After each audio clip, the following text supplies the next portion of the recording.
Again, I found myself in the very uncomfortable position of talking after some great minds. I've said everything.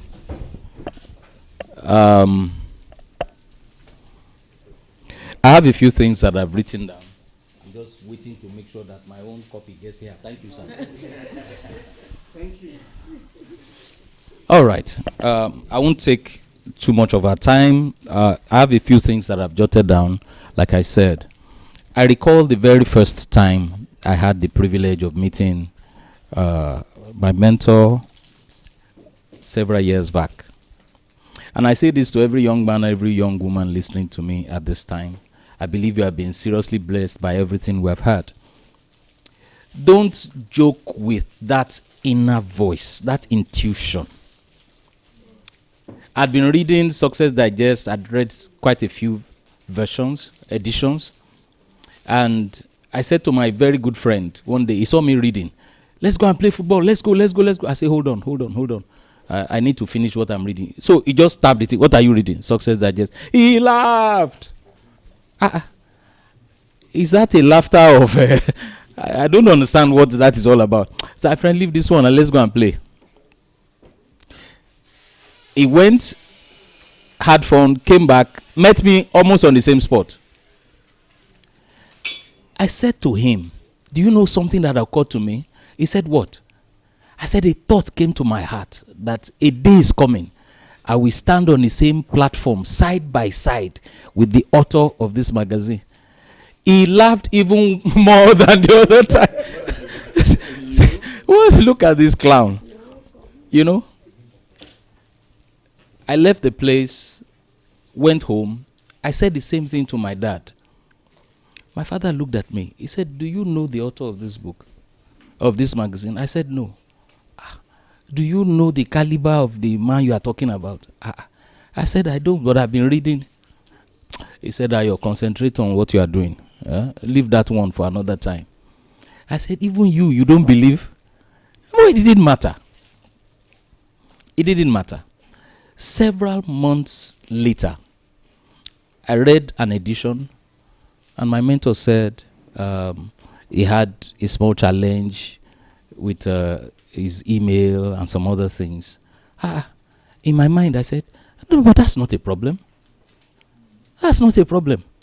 So I went to Sheronotisa, to Mushin, Adeoyo Street, and I joined the queue, waiting and hoping that it will get to me before the whole thing will pack up again. Eventually, I got 15 minutes. That 15 minutes was like receiving a visa to the most exotic location in the world. I got there, sat down, tried to log in, sir. The same thing started. Help me, I need to send this. I know it in my heart. I know what I want to write. I just need this thing to be stable. They say, it be 15 minutes, you want to send an email. Why didn't you type it before coming, blah, blah, blah. To cut a long story short, a miracle happened. The thing displayed, typed everything I needed to do, to type. I just hit send. And then I got up. I started praying. Shotilo. Today, when I see how drastically and dramatically internet has changed, I just wonder. Shotilo. The thing just went off. The screen just went blank. What's the problem? I told you now, your time is up. I will buy another. He said the Disney has even shut down. Both internet and light and everything is gone. Be on your way. Let me log out of. Oh, no. I was shooed out of the place. Only for me to read, and I think it was the next edition when I saw his response. You know, that, this young man, I wanted to bring the copy, that I got a response from so and so and so and so and so on, and I'm delighted at what you wrote. I would love to have a time. I was amazed. I took the copy to my dad. I said, read. He responded to you. I said, yes. And even published it. Wow. Okay, so when are you going to see? When am I going to see? Instantly and immediately. And when I sat down with him, thank you again, sir. Thank you so much. When I sat down with him, he said, young man, you know what we're going to do? I'm going to have the very first business for internet. I've forgotten. Internet summit. I can't remember what you called it then. And I want you to please come. The day when he introduced me and he said, please meet my friend. Hey, me. Me. Meet my friend Ayo Odusolu. And people clapped. I remembered what I said to my dad. That a day is going to come, I'm going to stand beside this man. I don't know how it's going to happen. Every young man, listen to me. Nurture that dream. The crazier it is, the better. Don't give up on it. Even those closest to you may not believe in what you have seen. They may not believe.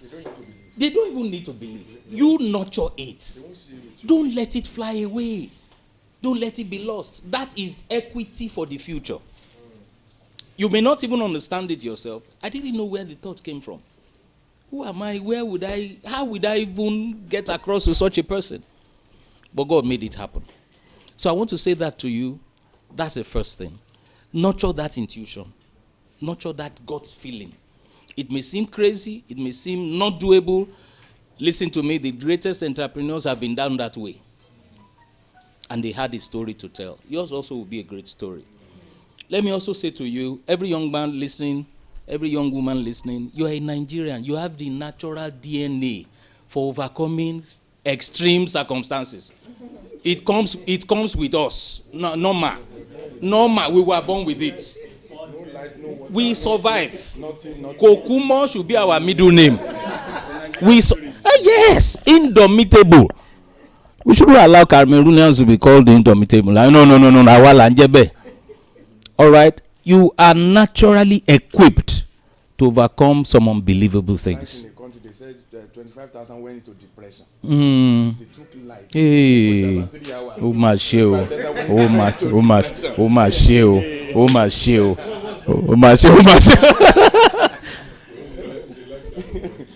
All right? So you are naturally endowed to overcome. Don't give up. The only person that can turn that story upside down is you. You are the one that can give up on yourself. It doesn't matter what the odds are, you can still make that dream come to pass. Opportunities will come, therefore prepare. You've heard this great mindset to you, and I'm also joining my voice to theirs. Be prepared.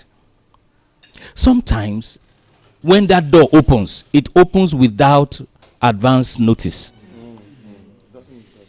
An opportunity can be very impatient. If it comes and you are not ready, it doesn't wait. That's another door to go to. Too many people are waiting for the same. So if you are not prepared, and we have talked about some of the things you need to do to equip yourself to be prepared. Because listen to me, the opportunities will come. They will come.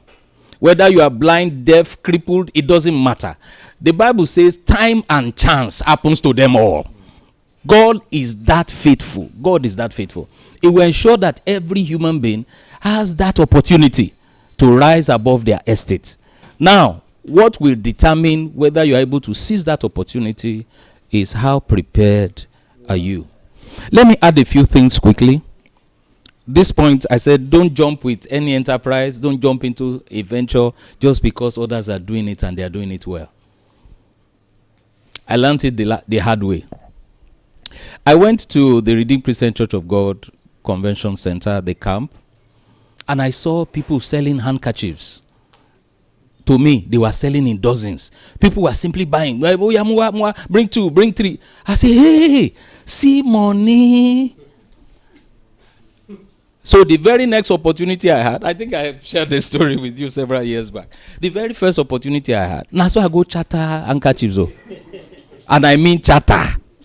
I told them, print. Just give me the thing. I have discovered the gold mine. So I landed there. My optimism was hitting the roof. My depression that came went into the bottom of the ocean. Because I think I sold a grand total of 3.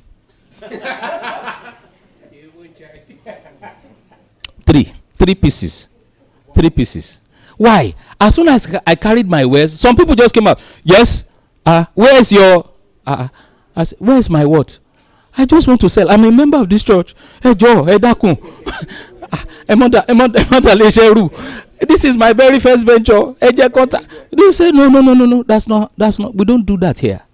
You have to be authorized. You have to, everyone you see selling, there's protocol. Protocol, bawo. I have things to say. Ejo is not the issue here. So I found myself saddled with handkerchiefs, and the buyers were passing by and buying from someone else because I lacked the necessary information.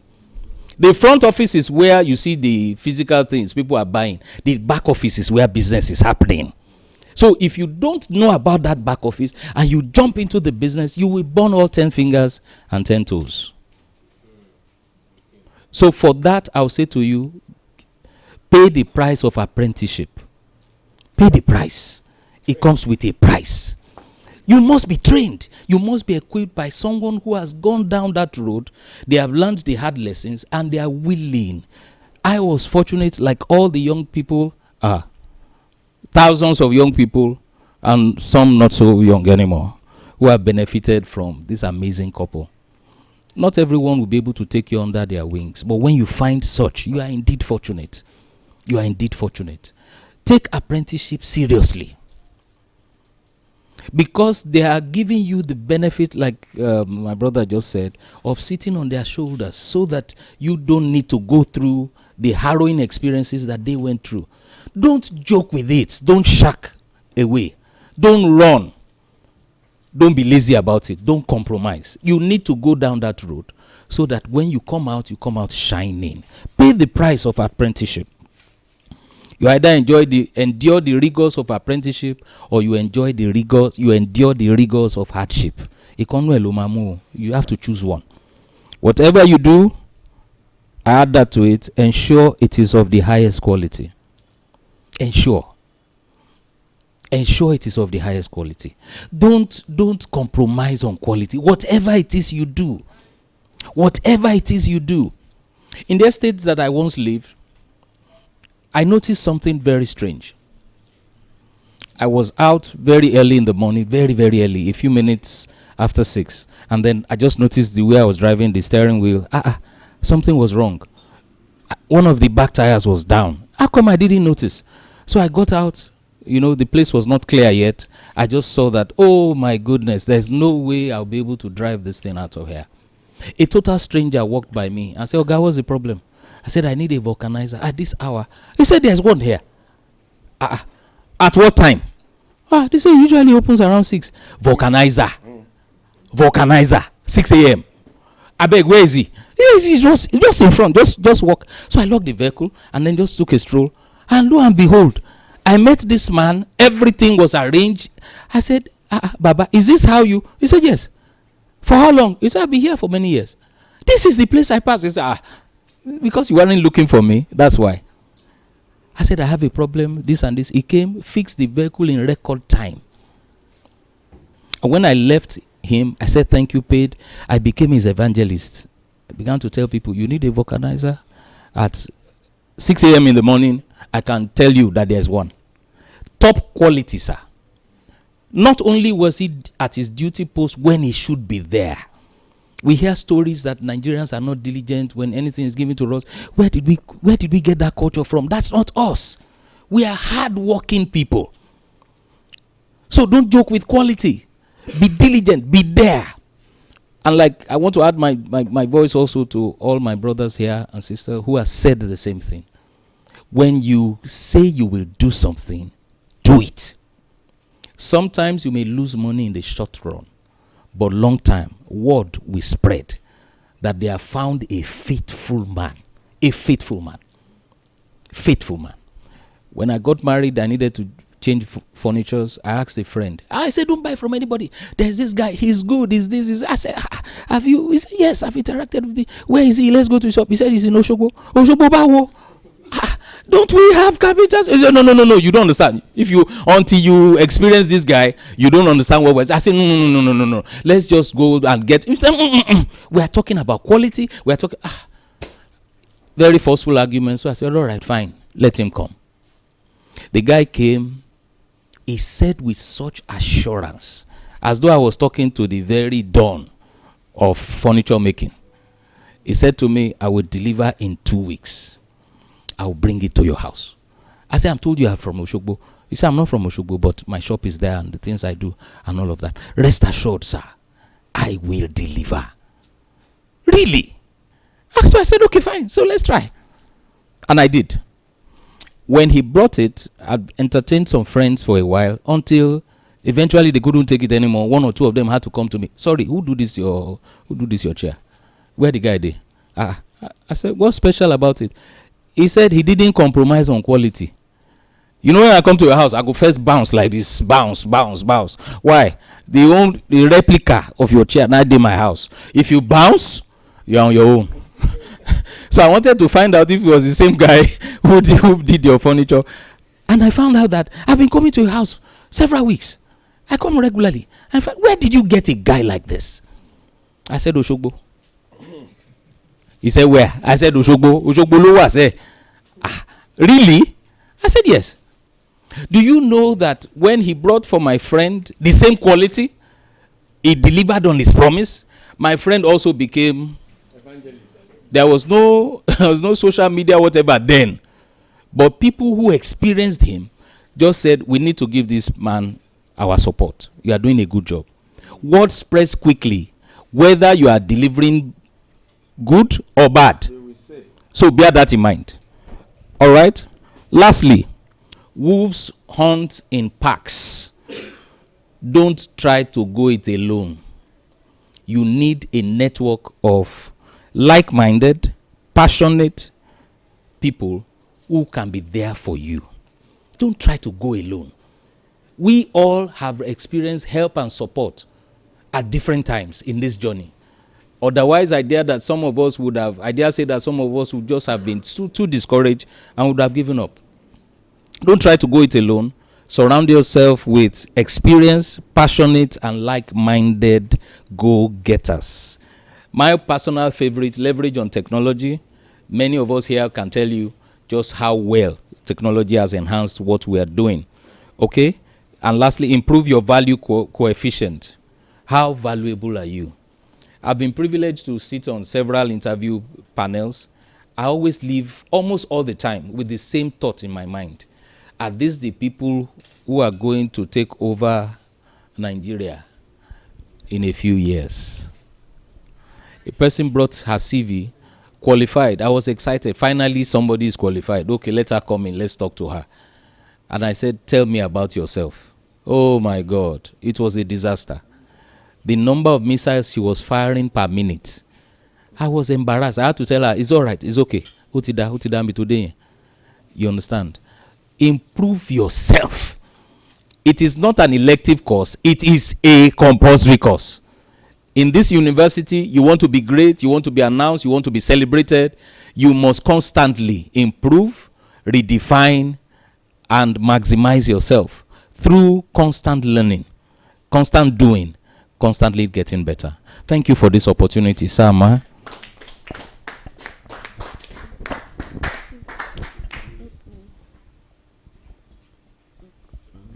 Allow him to talk until I ask him. Thank you, sir. Good afternoon, everyone, once again. Happy to be here, as always.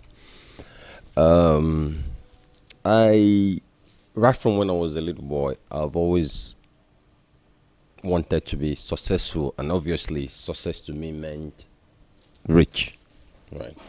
So obviously, it was when I grew up that I understood other parts, family life, health, and all that. But to me, it was wealth. Riches, financial riches, so that I didn't even have a particular ambition. That you remember in secondary school when we used to have something called slum book, a book where you write the things you want to be when you live future ambition and so on. My own was always to be a billionaire. That's what I always wrote there, to be because I wasn't sure. I want to be a pilot today. I want to be that tomorrow. What I know is that I shall want to be legally rich. That's what I know. So obviously, in the process, I keep looking at different opportunities here and there, try my hands on different things. Then, I'm a football fan, and obviously, if you're a football fan, 80s, 90s, complete football and sports souvenir was your thing. We bought complete sports souvenir, Complete Football every month. No, Complete Sports started 95. So, but Complete Football magazine since 85 consistently, especially the peaked towards when Nigeria was trying to qualify for the World Cup in USA 94. So that was, there was a Complete Football every month. I followed it. 93. So I was always intrigued about the headlines, how the articles, how they were written. Him or Daddy here and Mumina Lau. I was always intrigued. I remember one in 93 after I think we beat Algeria in Lagos 4-1. I think the headline was like Allah Akbar or something.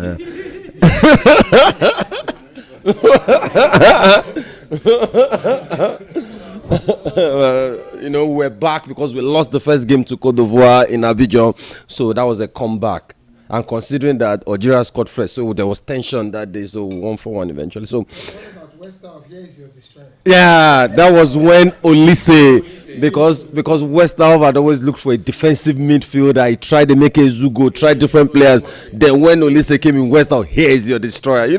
I was always intrigued by these headlines, like, okay.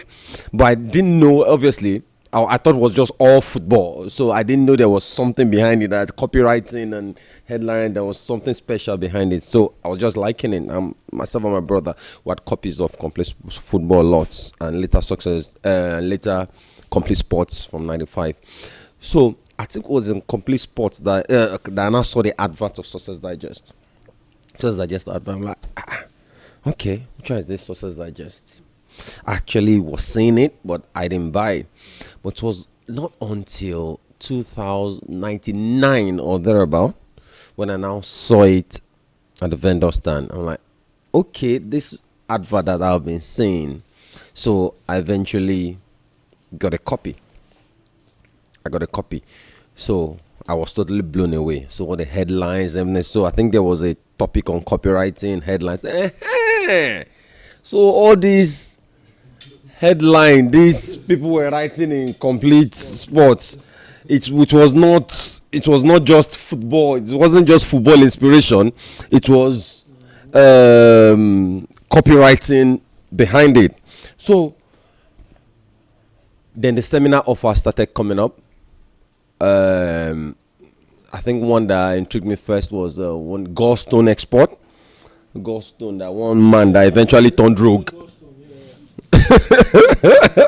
What's his name again? Engineer. He eventually turned rogue. So, but then I came for it. I think it was at I came. It was a day seminar, so I just came quickly. So, and I started reading the articles about internet. I started seeing the things about it. So I'll go for night browsing like most of us used to do then. So then I saw the advert for the seminar.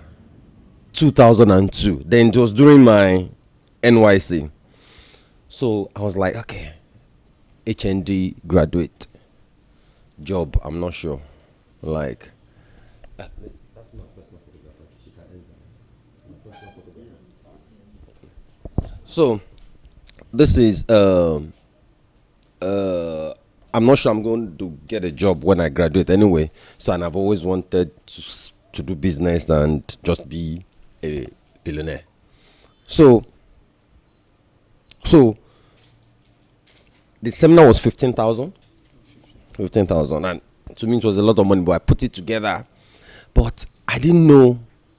I paid. That was the first thing. I didn't think about where I was going to stay, where I was going to my own. Let me pay first. So I paid. Then the time came. I'm going for a seminar. I didn't even have any particular family member that I was going to stay with. I said, the best thing is I won't tell anybody. How will I do it? Because I don't want them to discourage. I was afraid they were going to discourage me one way or the other. Not because of anything bad, but they will just feel I don't know what I'm doing for doing this. Parents protecting your son, you'll be like, boy, you man. So I'm like, don't let me tell them. But how will I do it if I don't tell them? There's an option. Go in the morning, come back in the evening. So it just sounded like, because when I'm analyzing situations generally, I'm looking at, oh no, what? There's way. You see, a lot of times we just block our minds from some options available to solve some solutions, maybe some problems, maybe because it's hard, it's longer, and so we just block our minds. Now, it was a big risk. God forbid I will, what if I had an accident on the way or something? God forbid. But I could have had an accident within town as well. Anyway, so I just had to come, sir. I just had to come, and that was the only way I could think of that my parents were not going to know. So I was going to work in the morning as a copper. I was going to work, but I'd already told my guys at work that I was going for a professional course in Lagos. It was a professional course, Nabi, wasn't it?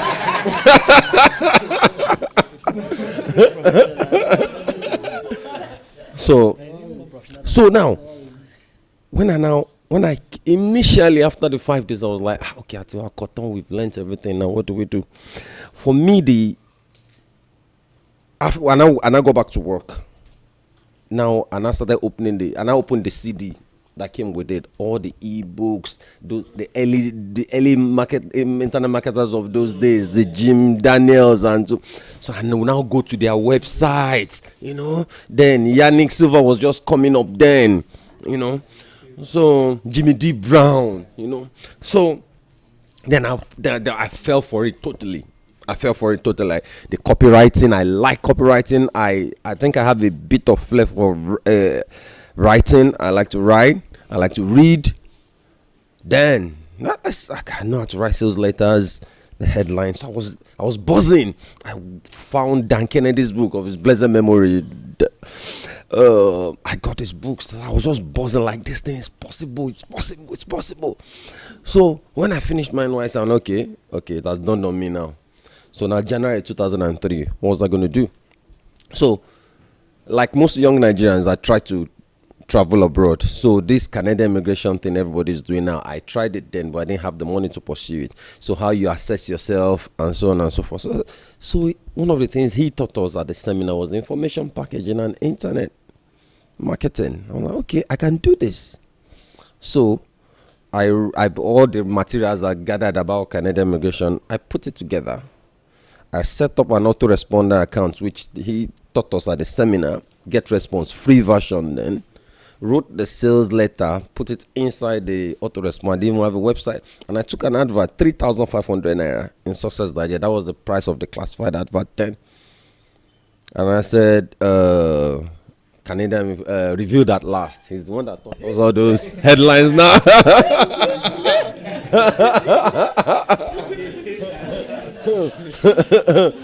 Then I actually saw there was an article he wrote about advising, shall I say criticizing or advising someone that advertised in SuccessDigest that you don't advertise this way, like too many words, like it's just a small advert, you just need a headline, one benefit and call to action. And I think you now offer that person, if the person is reading this, we'll give you another spot to run the advert again. So it's okay when I write my own advert. The review that last, how to inexpensively relocate to Canada as a skilled worker. For more information, and I put my autoresponder email, and people signed up for the email autoresponder, and the sales letter was going out automatically, obviously. And the first sale came in like after a couple of days, and for me, that was my breakthrough in life for me. And it meant that, as in, if I can put something out there to the public, I can put something, and someone that doesn't know me from somewhere, not family that's trying to help my business, like my business me go down, my family is not helping me, my friends are not helping me, they are not there. I learned then that so someone that doesn't know me from somewhere will see my offer, bring out money, pay, And it wasn't an impulsive thing because he had to go to the bank. There was no this easier method of payments then. He went to the bank to deposit it. That means all I need to do is to keep offering people something.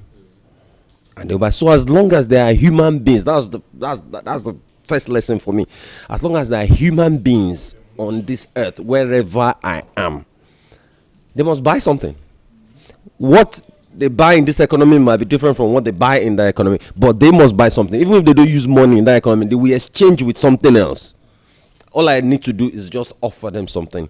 So with that, I started. Now I created an information product on information marketing, which I still do today. I did one like 3 months ago in my office, $5,000 per person, sold out.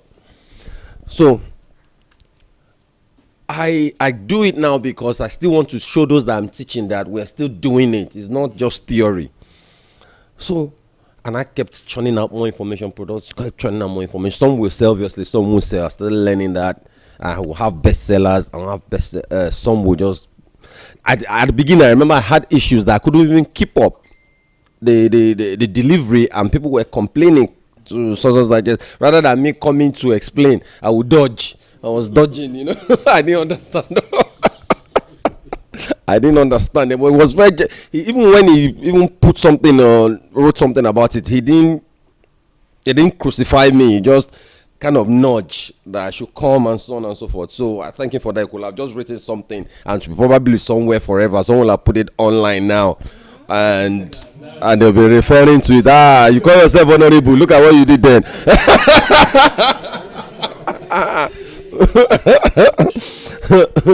So I kept churning out more information products, so I liked everything. So it changed for me then when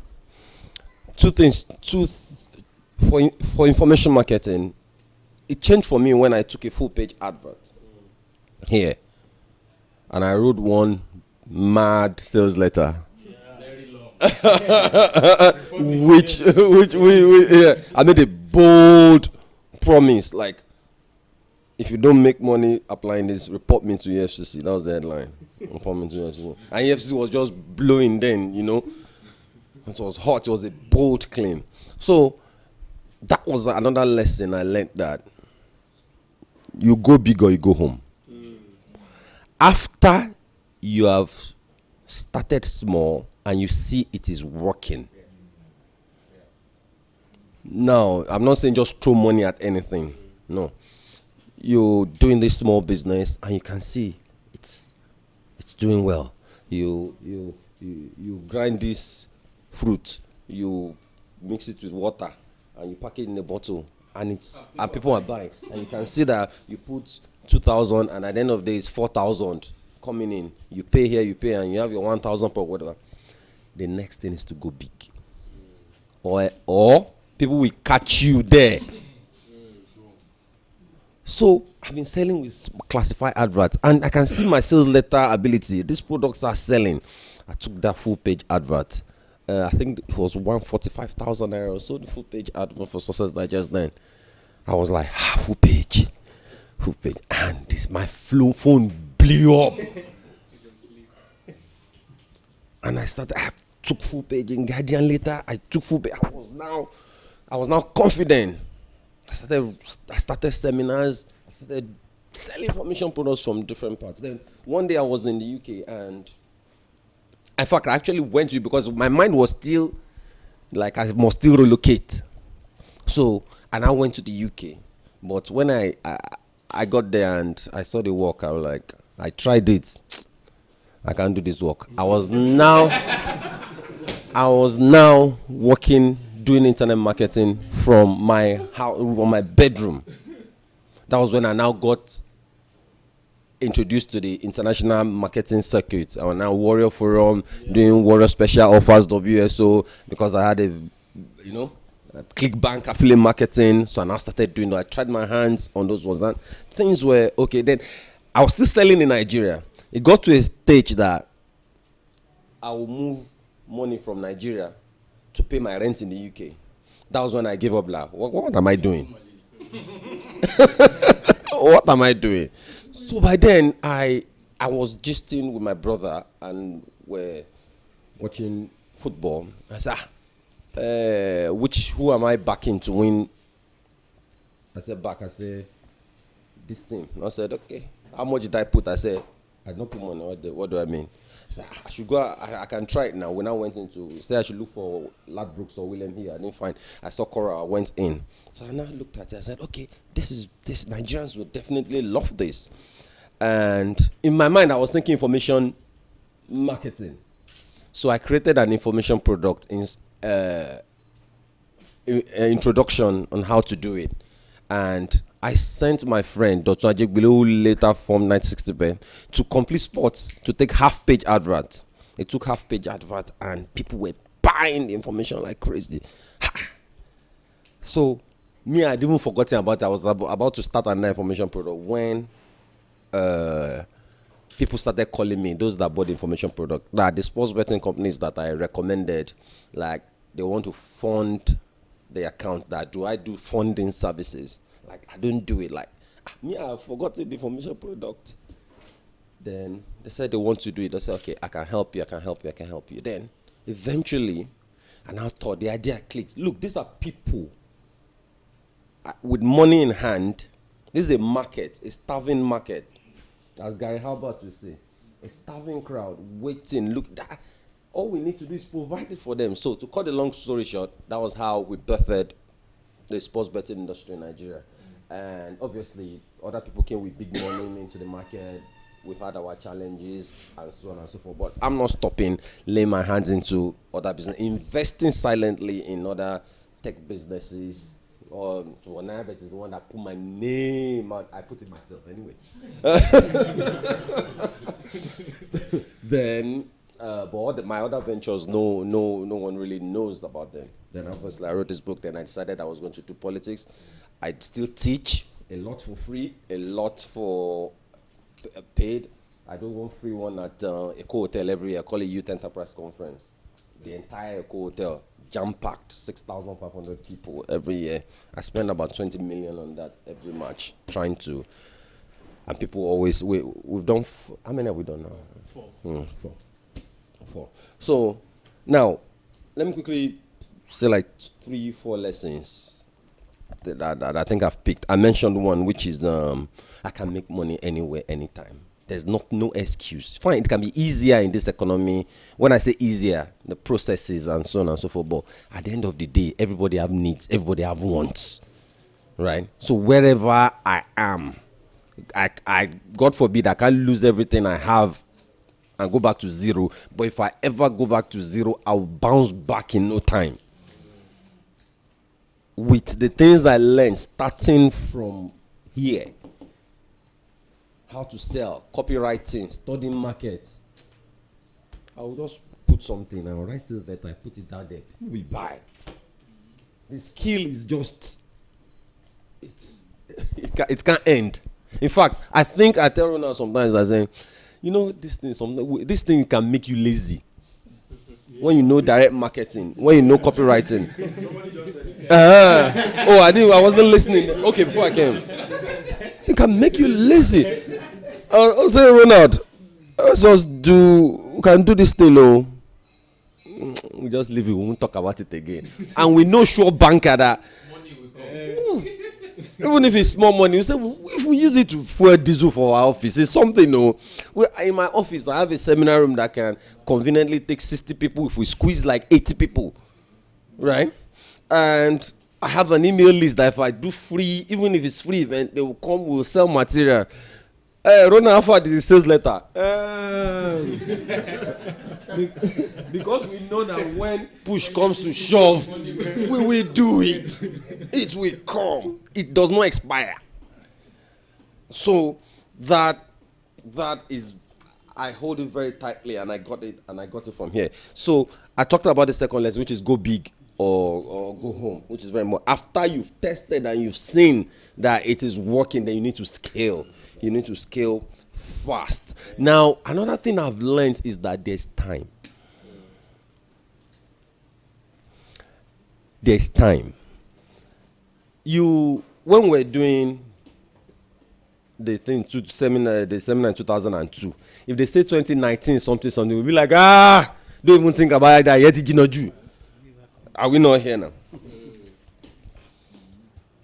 So if they say, let us create an information product or do something that will materialize in 17 years time, we'll say, no. Are we not here now? As long as God keeps our soul or our life, there's time that if you have something that it's going to materialize in 5 years time, you better do it. Whether you like it or not, that 5 years will come. And you will regret not doing it 5 years ago. So, I'm 25 years old. I finished university. I would have loved to go for medicine, but by the time I finish, I'll be 32. If you don't go, 7 years, you will still be 32. So you better. I see people running, especially the ones coming after us, the Instagram generation, running. There's time. Just keep working. If you keep pushing. People, sometimes I say there's time. Some people, and at the same time I say work hard, work smart, work fast. But what I'm saying is that in the grand scheme of things, there's time. But your day-to-day activity, work hard, and the process, it will come. Because where you are today is what we did yesterday, and where you be tomorrow is what you're doing today. So we have to keep doing it. And now, auto materialize. No, that is one thing that has as he is now. He can start a venture now. He can, even if he's. I'm not even just talking about profit-making ventures. He can start a profit-making venture. He can start an NGO. And if we start today, next year we'll sit down and be celebrating 1 year anniversary. 5 years time, God keeping all of us, we will celebrate 5 years anniversary. It's always, when I started Youth Tetavara Conference, now we're doing Yeko 5, even though I missed last year because of my elections, right? Yeko 5, it's 5 years. Before you know it, now you are celebrating 10. You know how those things are, your business or your brand, you are celebrating 5 years, 10 years. They now greet you, I'm a veteran in this thing. So if you don't do it, it will not come. So that I learned as well. Then lastly, let me just drop, because we can't say what we've learned over the years. There's a lot of them. There's nothing special in rich, successful people out there. I swear, if you get a chance to talk to them one-on-one, you'll be like, how did this guy make money? Apart from some wisdom in his industry and some other things, you'll be like, I'm as good as this guy. Haven't we been in that kind of position before? Like, so why can't I do it? There's nothing. I'm not talking about maybe a genius in mathematics, for example, or an artist that's a genius. I'm just talking about someone that just done well for himself in business. So my what I believe is that there's nothing anybody up there you're seeing in the news. Because now with the politics that I'm doing, I've been opportunity to sit with people both in politics and private sector, and you see them like, I think I'm as good as this guy. And I'm not just talking about those that just got there by politics. I'm talking about even their private sector, private businesses, their professions. Like, this man, maybe you be professor now. Maybe you are a business industrialist. Why are you talking like this? What kind of sense does this man make? Like, it might make sense eventually, but I can be in that position. So that's one of the things when I said I was going to go into politics, even though my dad was a politician. He is a politician. He's alive, but he doesn't do politics again. So, but because when I say was is a politician, people will think he's late. So he's on sabbatical, like he likes to say. He's been on sabbatical for like 15 years. So but the highest he got to was contested for House of Reps and lost. So I contested in 2015 and I lost. And I was like, is this a generational thing? But obviously, we pushed hard again. We pushed hard and pushed hard and pushed hard. And thank God we won. I won my election in February. So I'm now, the people were calling me honorable since then. But now, my honorable is original. It's original.